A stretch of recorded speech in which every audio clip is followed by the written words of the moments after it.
एक एक्सपेरिमेंट करते हैं। 8 प्लस 8 प्लस 8 प्लस 8 कितना हुआ? 32। This one was easy, right? अब एक और चीज़ ट्राई करते हैं। 8 multiplied by 8 multiplied by 8 multiplied by 8 कितना हुआ? ये वाला थोड़ा ज़्यादा कॉम्प्लिकेटेड है, राइट? दिस इज़ बिकॉज हमारे ब्रेन्स लीनियरली थिंक करने के लिए डिज़ाइंड है। जब भी कोई एक्सपोनेंशियल कैलकुलेशन सामने आती है तो उसका रिजल्ट समझने में थोड़ा ज़्यादा टाइम लग जाता है एंड उसका रिजल्ट हम तुरंत इंट्यूटिवली कॉम्प्रिहेंड नहीं कर पाते। दिस इज़ द रीज़न कि कंपाउंड इंटरेस्ट की पावर को समझना हर जने के लिए उतना इंट्यूटिव नहीं होता है। बिना किसी अच्छे एग्जाम्पल को समझे या फिर मैथमेटिकली कैलकुलेशंस देखे कंपाउंड इंटरेस्ट को समझना थोड़ा मुश्किल होता है। एल्बर्ट आइंस्टाइन ने कहा था, compound interest is the eighth wonder of the world. He who understands it earns it, he who doesn't page it. Compound interest is basically earning interest on already earned interest. इसी वजह से ये calculation exponential हो जाती है। इस video में हम कंपाउंड इंटरेस्ट की पावर को समझेंगे एंड ये जानेंगे कि उसको यूज़ करके हम अपनी वेल्थ को एक्सपोनेंशियली कैसे ग्रो कर सकते हैं। लेट्स सपोज आप 1 लाख रुपए इन्वेस्ट करते हैं 10% के रिटर्न पे। पहले ईयर में आपको 10% के हिसाब से 1 लाख पे 10,000 रुपये इंटरेस्ट मिलेगा। अब सेकेंड ईयर में जब आप इन्वेस्ट करेंगे तब आप 1 लाख रुपए नहीं इन्वेस्ट करेंगे, तब आप 1,10,000 इन्वेस्ट करेंगे। उस पर जब आपको 10% रिटर्न बनेगा तब आपको 11,000 रुपये मिलेंगे, पिछले साल से कंपेरेटिवली 1,000 रुपये ज़्यादा। अब ऐसे लगता नहीं है कि 1,000 रुपये ज़्यादा मिले तो उसका इफेक्ट इतना ज़्यादा डिफरेंस नहीं समझ में आता है। बट जब इस प्रोसेस को हम 20 ईयर्स के लिए करते हैं तब देखते हैं क्या होता है। 20th ईयर में जो इंटरेस्ट आपको मिलेगा वो होगा 5,68,000 rupees. That's right, 20th year में आपकी सिर्फ और सिर्फ इंटरेस्ट इनकम, प्रिंसिपल की तो अभी बात भी नहीं कर रहे हैं, सिर्फ और सिर्फ इंटरेस्ट इनकम आपकी इनिशियल इन्वेस्टमेंट से 5.6 टाइम्स होगी। This is the power of compounding. इसीलिए अपने पैसे को कंपाउंडेडली ग्रो करना, एक्सपोनेंशियली ग्रो करना इतना ज़्यादा इंपॉर्टेंट है।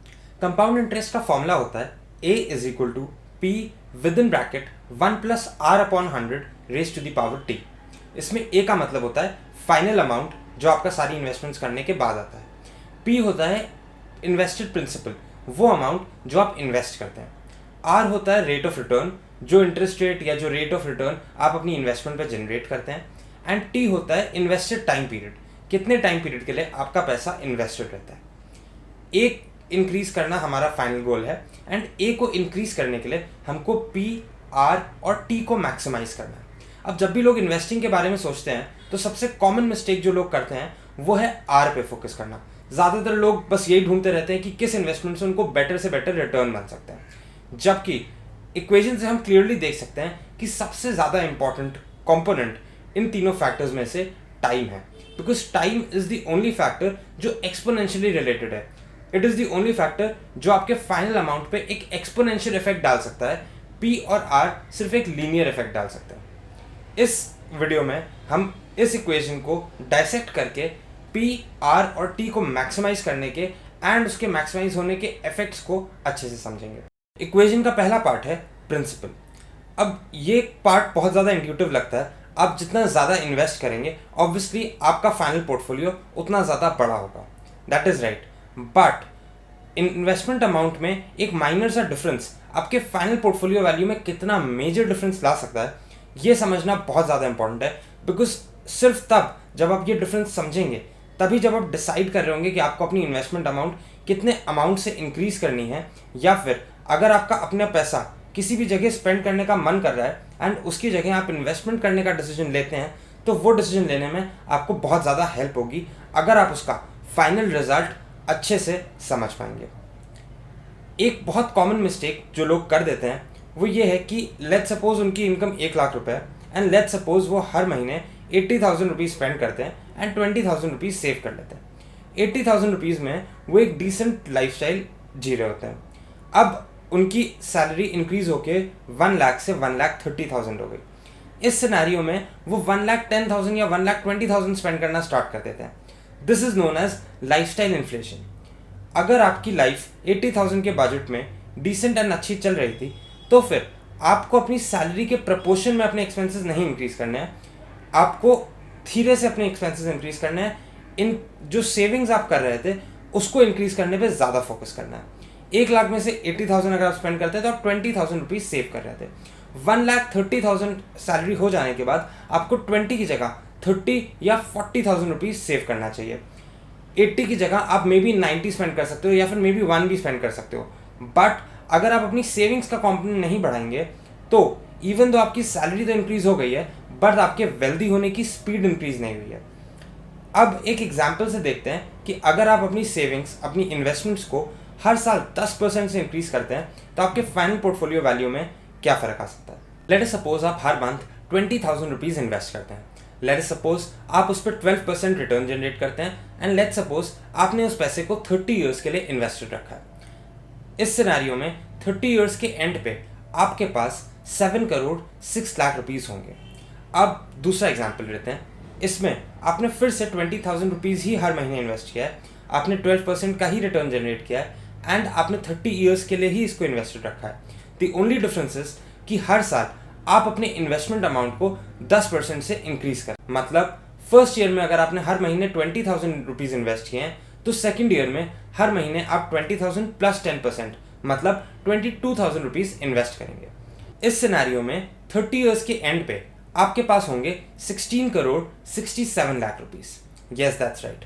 सिर्फ अपनी इन्वेस्टमेंट अमाउंट को 10% इंक्रीज करने से आपके फाइनल पोर्टफोलियो वैल्यू में 135% का इंक्रीज आ जाएगा। This is a huge difference. आप चाहे जॉब कर रहे हो या आप एक बिजनेस कर रहे हो, हर साल 10% की ग्रोथ तो आप एक्सपेक्ट कर ही सकते हो। अगर वो ट्रू है तो फिर अपने इन्वेस्टमेंट अमाउंट को हर साल 10% से इंक्रीज करना उतना अनरीजनेबल नहीं है। इनफैक्ट काफ़ी ईजी है। आप अगर बेटर ग्रोथ कर रहे हो तो आप अपने इन्वेस्टमेंट अमाउंट को और बेटर परसेंटेज से इंक्रीज करना भी कंसिडर कर सकते हो। ये सारी इन्वेस्टमेंट करके जो फंड हम क्रिएट कर रहे हैं वो फंड हमारे लिए पैसिव इनकम जनरेट करेगी। वो पैसिव इनकम यूज करके हम अपनी ड्रीम लाइफस्टाइल स्पॉन्सर कर सकते हैं। The idea is not to sponsor your dream lifestyle from your earned income. Earned income को इन्वेस्ट करके उसको काम पे लगा के उससे जो पैसिव इनकम हम जनरेट करेंगे उससे अपनी लाइफस्टाइल फंड करना is the real game. Equation का सेकंड कंपोनेंट है रिटर्न। आइडियली हम इस कंपोनेंट को भी मैक्सिमाइज करना चाहेंगे बट रिटर्न को मैक्सिमाइज करने से पहले ये समझना बहुत ज़्यादा ज़रूरी है कि रिटर्न हमेशा रिस्क लिंक्ड होता है। रिटर्न के केस में हम रिटर्न मैक्सिमाइज करने से ज़्यादा फोकस कंसिस्टेंटली एक सस्टेनेबल रिटर्न जनरेट करने पे फोकस करते हैं। ज़्यादातर केसेस में एक एवरेज डिसेंट रिटर्न जनरेट करना इज मच बेटर देन कुछ पीरियड्स में बहुत क्रेजी रिटर्न जनरेट करना एंड कुछ पीरियड्स में बहुत ही बिलो एवरेज रिटर्न जनरेट करना। एक बहुत ही फेमस कोट है कि people under estimate what they can do in the long term and over estimate what they can do in the short term. इसीलिए लोग क्रिप्टो करेंसी जैसी एसेट से बहुत ज़्यादा अट्रैक्ट होते हैं जिसमें बहुत ही कम टाइम में बहुत ही ग्रेट रिटर्न का पोटेंशियल होता है। बट उनसे अट्रैक्ट होते टाइम वो ये भूल जाते हैं कि इसमें रिस्क प्रोफाइल भी उतनी ही ज़्यादा हाई है एंड वो अपनी पूरी की पूरी कैपिटल लूज भी कर सकते हैं। आगे के लेक्चर्स में हम डिफरेंट इन्वेस्टमेंट प्रोडक्ट्स की expected returns and expected risk discuss करेंगे। उस टाइम पे आप खुद डिसाइड कर सकते हैं कि आपकी रिस्क प्रोफाइल को सूट करते हुए बेस्ट इन्वेस्टमेंट ऑप्शन क्या है एंड उसमें इन्वेस्ट करके आप क्या रिटर्न एक्सपेक्ट कर सकते हैं। इक्वेशन का थर्ड एंड सबसे इंपॉर्टेंट कंपोनेंट है टाइम। आपने ये देख ही लिया इक्वेशन में कि टाइम इकलौता फैक्टर है जो आपके फाइनल अमाउंट से एक्सपोनेंशियली लिंक्ड है। टाइम की पावर समझने के लिए इन दोनों चार्ट्स को देखते हैं। पहले चार्ट में आप 20 ईयर्स इन्वेस्ट कर रहे हैं एंड दूसरे चार्ट में आप 25 ईयर्स के लिए इन्वेस्ट कर रहे हैं। जब आप 20 ईयर्स के लिए इन्वेस्ट करते हैं तो आपका फाइनल पोर्टफोलियो अमाउंट आ रहा है 2 करोड़ 60 लाख रुपीज़। दूसरे चार्ट में जब आप 25 ईयर्स के लिए इन्वेस्ट करते हैं तब आपका फाइनल पोर्टफोलियो अमाउंट आ रहा है almost 5 crore rupees. That's right. सिर्फ 5 साल में आपने उतना पैसा कमाया है जितना आपने पहले 20 ईयर्स में कमाया था। अब ये देख के लोग ऐसे कई बार सोचते हैं कि अगर हम इसको 5 साल और बढ़ा दें, 30 ईयर्स तक ले जाएं तो और ज़्यादा इंक्रीज हो जाएगा पोर्टफोलियो वैल्यू। बट ये एंड कब होगा, कितने टाइम तक इंक्रीज करते रहें? ये सही थॉट है बट इस थॉट को अगर हम दूसरी तरीके से देखें, अगर हम आज की तारीख में अपनी इन्वेस्टमेंट जल्दी स्टार्ट कर दें, आज स्टार्ट करने की जगह अगर हम 5 साल बाद स्टार्ट करते हैं तो 25 ईयर्स अचीव करने में मे बी हम 60 ईयर्स की एज पे पहुंचेंगे। अगर हम 5 साल बाद की जगह आज ही स्टार्ट कर दें तो हम 55 ईयर्स की एज पे ही अपना 25 ईयर्स में इन्वेस्टेड पीरियड वाला माइलस्टोन अचीव कर लेंगे। तो टाइम की इंपॉर्टेंस को जब आप सोचते हैं तब आपको सिर्फ फ्यूचर के बारे में नहीं सोचना है, आपको आज के बारे में सोचना है। जो टाइम अभी आप ना इन्वेस्ट करके वेस्ट कर रहे हैं उसमें आप क्या रिटर्न जनरेट कर सकते हैं, अपने पोर्टफोलियो को कितना ज़्यादा इंक्रीज कर सकते हैं, इन टर्म्स में सोचना है। सबसे अच्छी बात यह है कि सबसे इंपॉर्टेंट कंपोनेंट टाइम को इंक्रीज करना सबसे ज़्यादा आसान है।